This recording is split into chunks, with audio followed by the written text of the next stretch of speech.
पाकिस्तान द्रुत bowling sign Shah Afridi और हारिस रऊफ रूप में पाकिस्तान पाखरे दुई जन मजबूत द्रुत बोलर अच्छा उभय टूर्नामेंट रे 9 लेखाएं विकेट नहीं। हारिस मात्र 4टी मैच रे एते परिमाण विकेट खसाई बेले शाहीन 6टी मैच खेली। शाहीन नुआ बॉल रे पाली आरंभ करती और ओपनिंग बैटर को आउट करी विपक्ष दल उपरे चाप सृष्टि करती।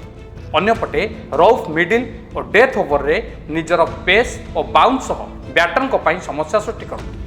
हारिस भारतर अधिनायक सूर्यकुमार यादव को 3टी टी20 रे 3 थर आउट करछंती। तेणु पाकिस्तान को फाइनल मैच रे निजर दबदबा जाहिर करबा हेले एही दुई पेसर को सठिक भावे व्यवहार करबा अत्यंत जरूरी। आउ एही दुई पेस बोलर भारतर ओपनर को जदि शीघ्र आउट करती तबे मैच रो फलाफल पाकिस्तान सपक्ष रे जाई पारे। कारण दुबई रो पिच रे नुआ बॉल रे स्विंग मिल पारे जहां शाहीन और रफ को पाई लाभदायक हो पारे।